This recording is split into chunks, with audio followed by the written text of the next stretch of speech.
Welcome to the lecture series on C and C++ programming under EPG Pathshala. Today we will start with module Introduction to Object Oriented Methodology. Software design field is very dynamic. Due to this dynamic and competitive nature of software design and technology, the development of software has become very critical. During last decades, the software technology has gone through many phases.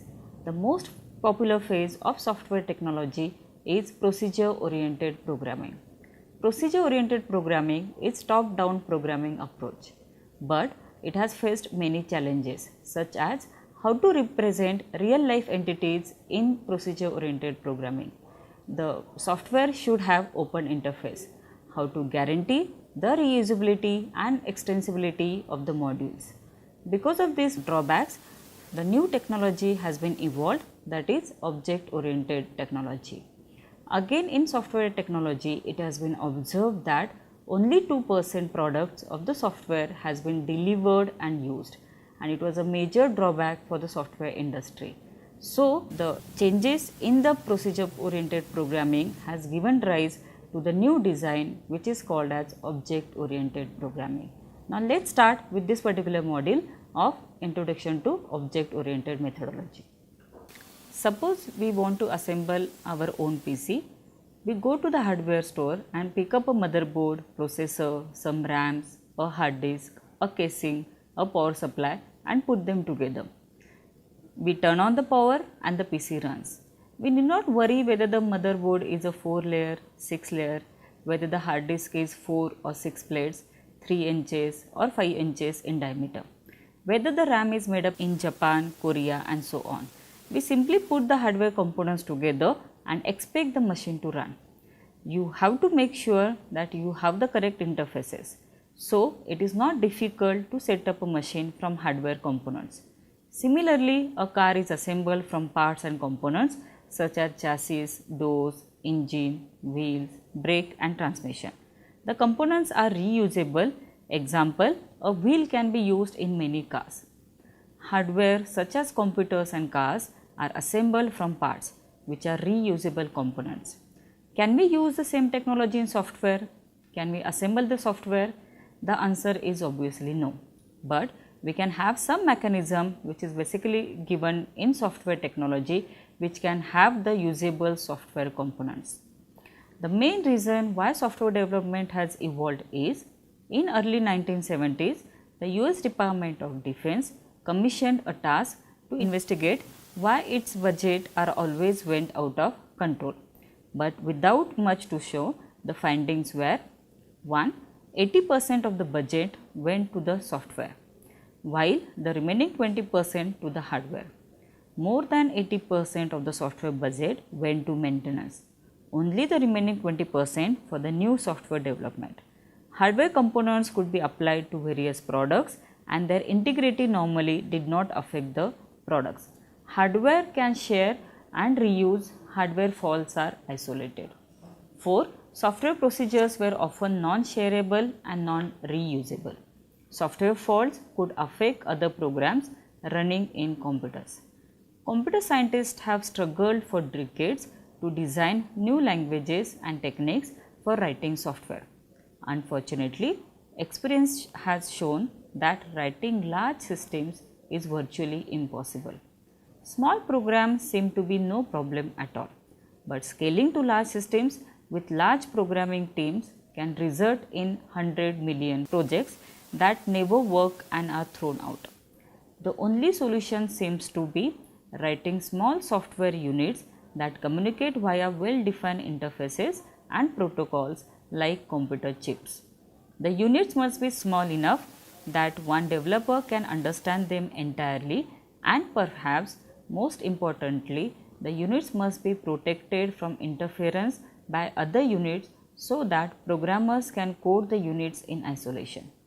The object-oriented paradigm fits these guidelines as designers represent complete concepts or real-world entities as objects with approved interfaces for use by other objects.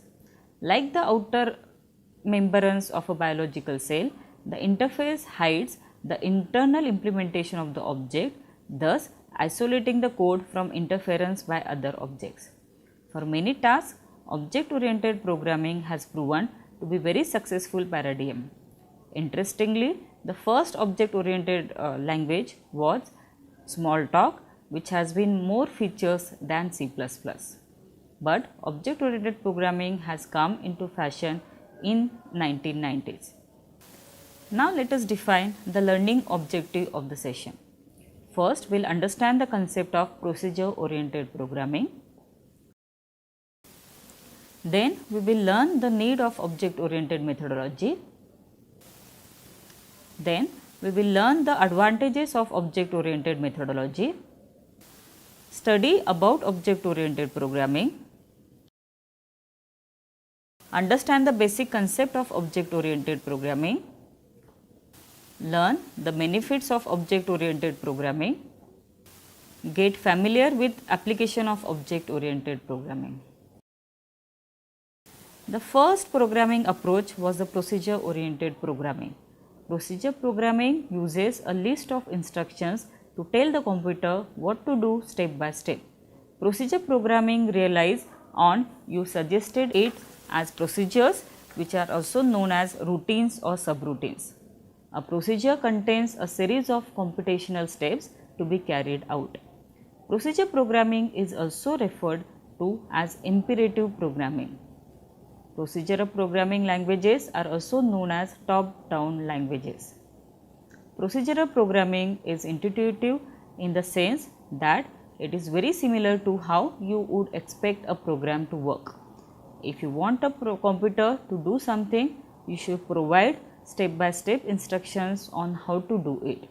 It is therefore no surprise that most of the early programming languages are all procedural.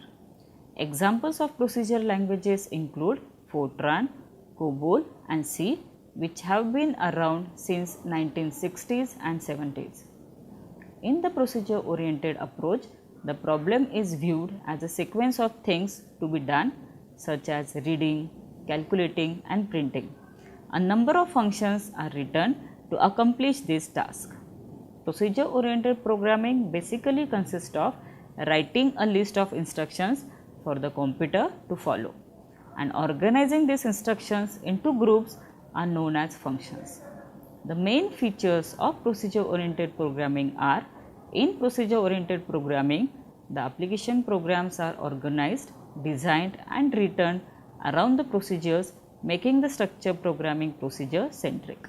More emphasis is laid on procedures or algorithms rather than data. Procedure-oriented program supports modular programs, that is, a larger program performing a task is divided into number of modules called as procedures or functions. In procedure-oriented programming, data is not secure as it is freely moved from one function to another. In procedure-oriented programming, the more emphasis is given on procedures or functions. In this particular diagram, you can see a flowchart is given where there is a global data and three user defined functions. These three user defined functions will have their local data, plus they can have a direct access to the global data. Now, this global data can be accessed by any user defined functions, which is dangerous into the programming language.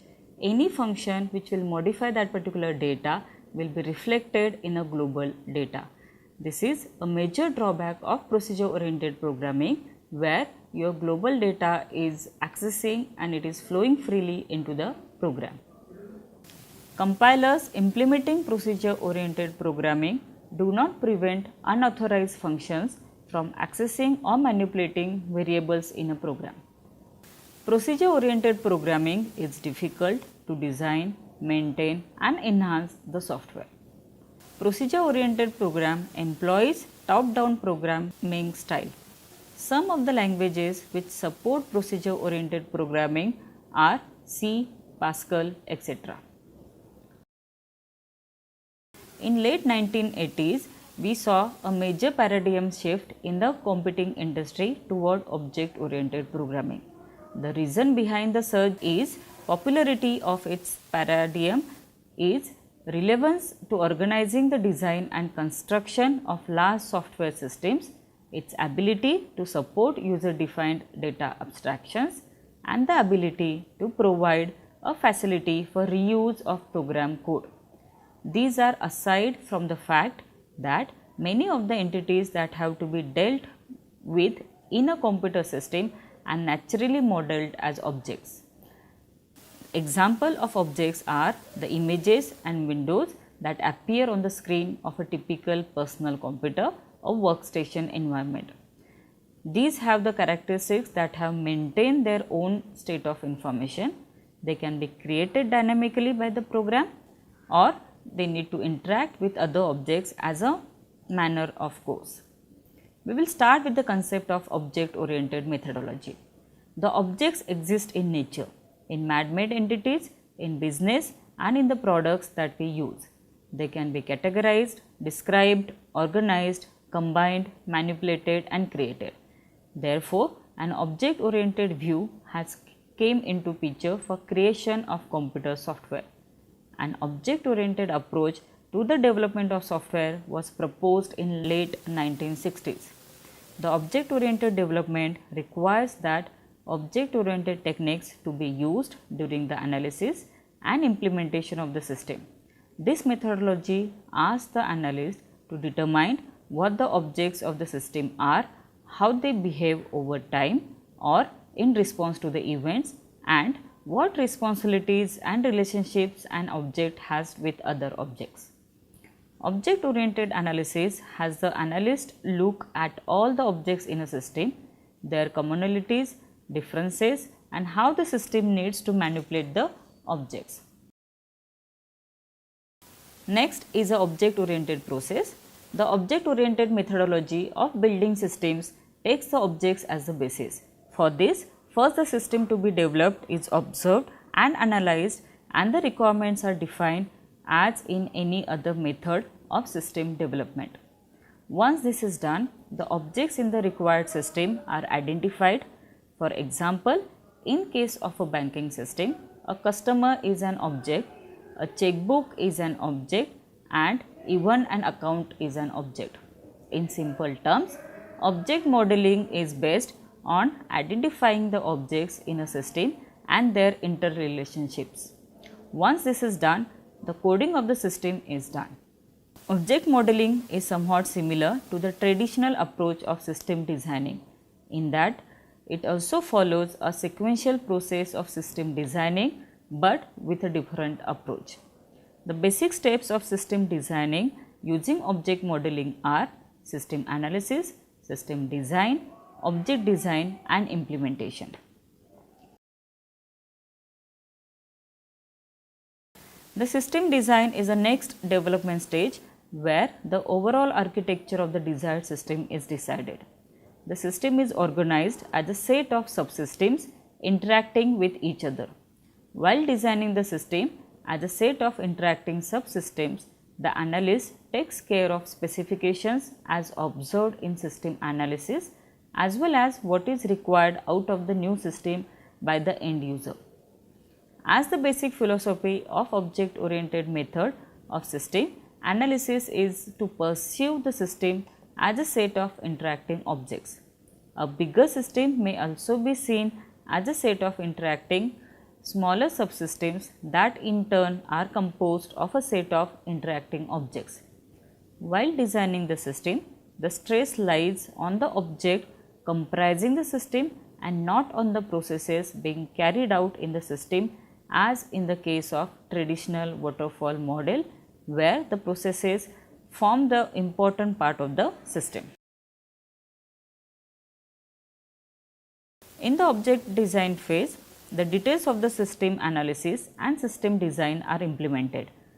The object identified in the system design phase are designed. Here the implementation of these objects is decided as the data structures get defined and also the interrelationships between the objects are defined. The object oriented philosophy is very much similar to the real world, and hence it is gaining popularity as the systems are seen as a set of interacting objects as in the real world. To implement this concept, the process-based structural programming is not used. Instead, objects are created using data structures. Just as every programming language provides various data types and various variables of that type can be created, similarly in case of objects, certain data types are predefined.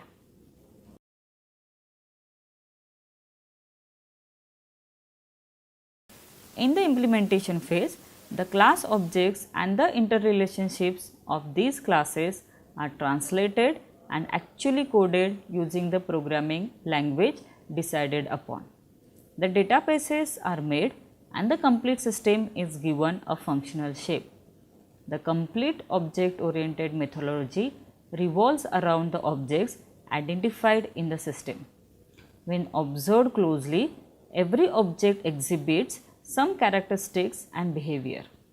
The objects recognize and respond to certain events.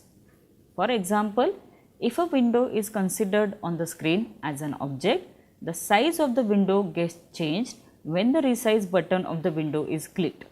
The clicking of the button is an event to which the window responds by changing its state from old size to the new size. While developing system based on this particular approach, the analyst makes use of certain models to analyze and depict these objects. The methodology supports and uses three basic models. They are object model, dynamic model and functional model. Object model. This model describes the objects in a system and their interrelationships. This model observes all the objects as static and does not pay any attention to their dynamic nature. Dynamic model. This model depicts the dynamic aspects of the system. It portrays the changes occurring in the states of various objects with the events that might occur in the system. Functional model. This model basically describes the data transformations of the system. This describes the flow of data and the changes that occur to the data throughout the system. The object model is most important of all as it describes the basic element of the system. The objects of all the three models together describe the complete functional system. As compared to the conventional system development techniques, object-oriented modeling provides many benefits. Some of the benefits using object orientation are reusability. The classes once defined can easily be used by other applications. This is achieved by defining classes and putting them into a library of classes where all the classes are maintained for future use. Whenever a new class is needed, the programmer looks into the library of classes and if it is available, it can be picked up directly from there. Inheritance. The concept of inheritance helps the programmer use the existing code in another way, where making small additions to the existing classes can quickly create new classes. Programmer has to spend less time and effort and can concentrate on other aspects of the system due to the reusability feature of the methodology. Data hiding.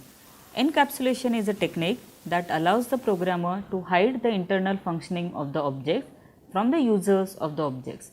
Encapsulation separates the internal functioning of the object from the external functioning, thus providing the user flexibility to change the external behavior of the object, making the programmer code safe against the changes made by the user. The system designed using this approach is closer to the real world as the real world functioning of the system is directly mapped into the system designed using this approach. Now let us see some of the advantages of object-oriented methodology. Object-oriented methodology closely represents the problem domain. Because of this, it is easier to produce and understand designs. The objects in the system are immune to required changes, therefore allow changes more easily. Object-oriented methodology designs encourage more reuse. New applications can use the existing modules, thereby reduces the development cost and cycle time. Object-oriented methodology approach is more natural. It provides nice structures for thinking and abstracting and leads to modular designs. The next approach is the object-oriented programming. The major objective of object-oriented approach is to remove some of the flaws encountered in procedural approach. Object-oriented programming treats data as a critical element in the program development and does not allow it to flow freely around the system. It ties data more closely to the functions that operate on it and protects it from accidental modification from outside functions. Object-oriented programming allows decomposition of a problem into a number of entities called objects and then builds data and functions around these objects. Object-oriented programming is a style of programming that focuses on objects to design and build applications.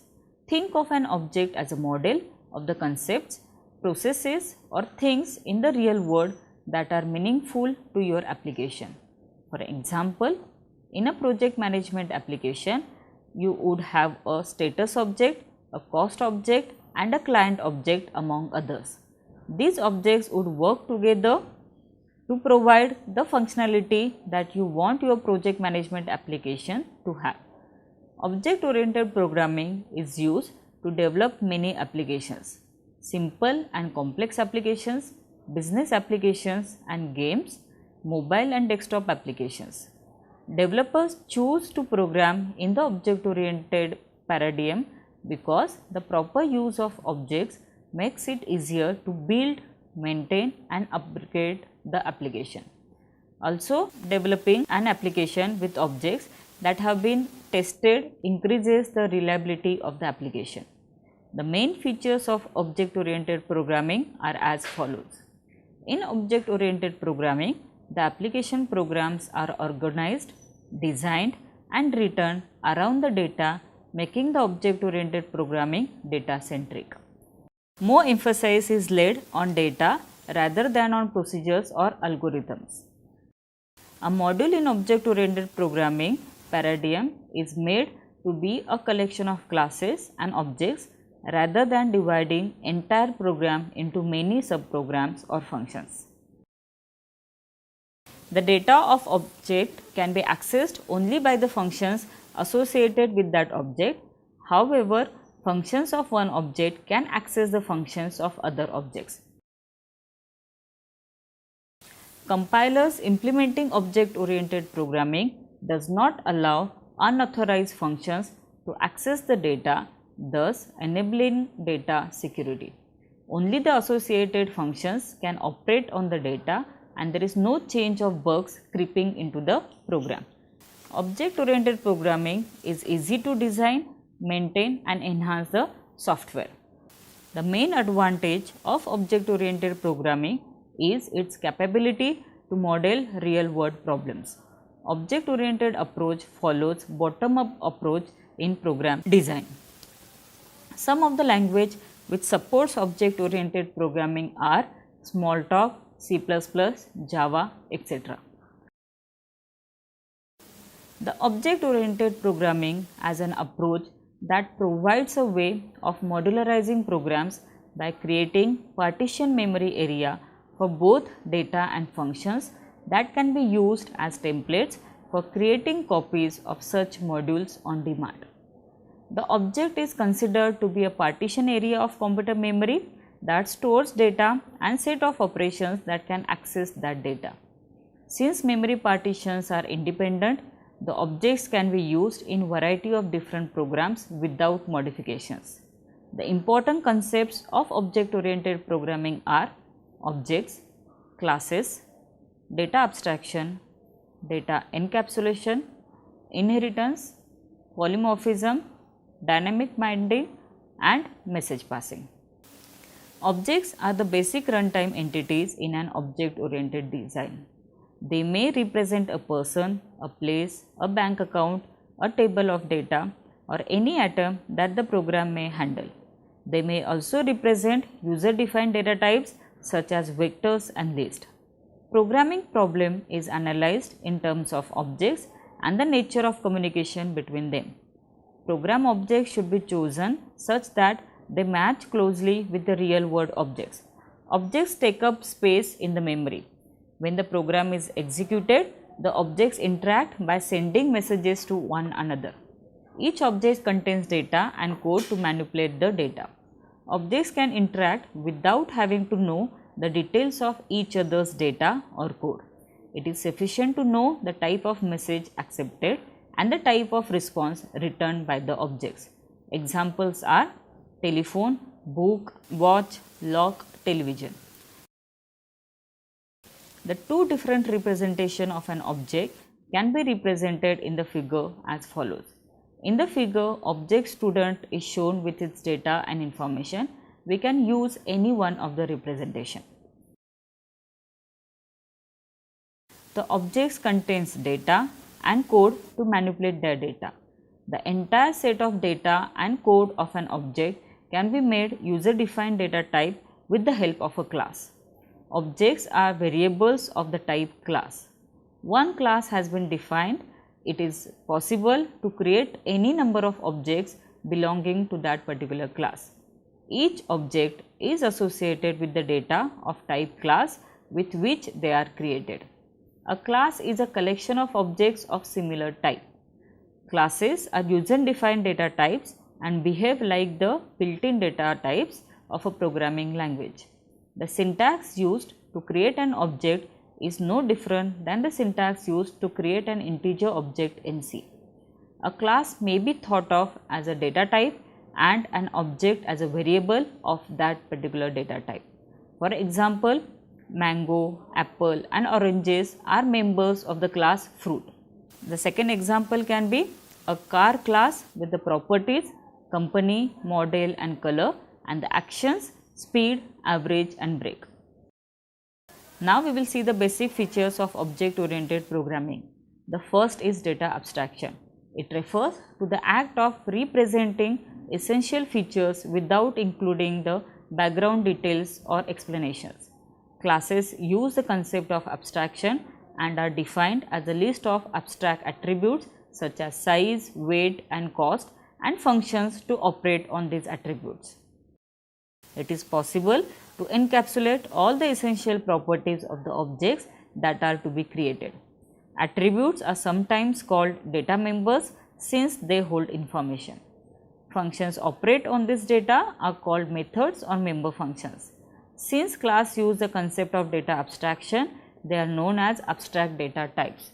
Example are computer as a single unit, whereas internally it will have different parts such as hard disk, arithmetic and logical unit and CPU. The next is data encapsulation. The wrapping up of data and functions into a single unit is known as encapsulation. It is most striking feature of a class. Data is not accessible to outside world and only those functions which are wrapped in the class can access it. These functions provide an interface between the object's data and the program. Next is inheritance. It is a process by which objects of one class acquire the properties of objects of another class. In object-oriented programming, the inheritance represents the reusability of information. It is possible to add additional features to an existing class without modifying it and achieve by deriving a new class from the existing one, where new class have the combined features of both the classes. Each subclass defines only those features that are unique to it. Without the use of classification, each class would have to explicitly include all its features. Inheritance supports the concept of hierarchical classification. In the example, the bird robin is a part of a class flying bird, which is again a part of the class bird. The principle behind this sort of division is that each derived class shares common characteristics with which it is derived. Polymorphism is another important object-oriented programming concept. Polymorphism means the ability to take more than one form. The behavior depends upon the types of data used in the operation. two areas of programming where the polymorphism can be used are operator overloading, function overloading. Polymorphism plays an important role in allowing objects having different internal structures to share the same external interface. A general class of operations may be accessed in the same manner even though specific actions associated with each operation may differ. This concept is extensively used in implementing interface. Here the example is shown where draw is the member function which is same in triangle, rectangle and a circle. At runtime, depending on the object type, it will draw either a circle, triangle or rectangle. Dynamic binding is the next feature. The binding refers to the linking of procedure call to the code to be executed in response to the call. Dynamic binding means that the code associated with a given procedure call is not known until the time of the call at runtime. The next is a message communication. An object-oriented program consists of a set of objects that communicate with each other. The process of programming in an object-oriented language involves the following basic steps: creating classes that define the objects and their behavior, creating objects from the class definitions, establishing communication among the objects. The objects communicate with one another by sending and receiving information much the same way as people pass messages to one another. Message passing involves specifying the name of the object, the name of the method and the information to be sent. Example: employee.salary in bracket name. In the above example, the employee is the object, salary is a message and name is a parameter that contains the information. Object-oriented programming offers several benefits to both the program designer and the user. So, let us see the benefits of object-oriented programming. Through inheritance, it is possible to eliminate redundant code and extend the user of existing classes. It is possible to build programs from the standard working modules that communicate with one another rather than having to start writing the code from the scratch. This leads to saving of development time and higher productivity. The principle of data hiding helps the programmer to build secure programs that cannot be invaded by the code in other parts of the program. Message passing technique for communication between objects make the interface descriptions with external systems much simpler. Software complexity can easily be managed. It is possible to have multiple instances of objects to coexist without any interference. It is a style of programming that primarily supports encapsulation and object identity.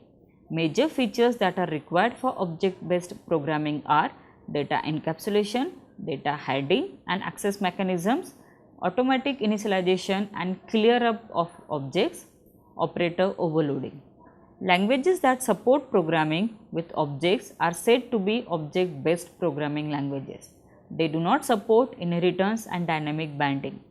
Ada is a typical object-based programming language. Object-oriented programming incorporates all the object-based programming features along with two additional features, namely inheritance and dynamic binding. Object-oriented programming can therefore be characterized by the following statement: object-based features plus inheritance plus dynamic binding. Object-oriented programming are beginning to gain importance in many areas. The most popular applications of object-oriented programming has been in the area of user interface design such as Windows. Object-oriented programming is useful in these types of applications because it can simplify a complex problem. Missing areas where object-oriented programming can be used are object-oriented databases, decision support and office automation systems, real-time systems, simulation and modeling, artificial intelligence and expert systems, neural networks and parallel programming, CAD/CAM systems. The richness of object-oriented programming environment will enable the software industry to improve not only the quality of software systems but also its productivity. Object-oriented technology is certainly going to change the way the software engineers think, analyze, design and implement future systems. Now, let us summarize the points which I have covered in this particular module. The object-oriented development requires that object-oriented techniques to be used during the analysis and the implementation of the system. Basic steps of system designing using object modeling are system analysis, system design, object design and implementation.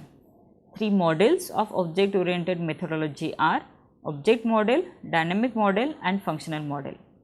Benefits using object orientation are reusability, inheritance, data handling, encapsulation, etc. Procedure-oriented programs supports modular programs. In an object-oriented programming, data is tied more closely to the functions. Entire set of data and code of an object can be made user-defined data type with the help of a class.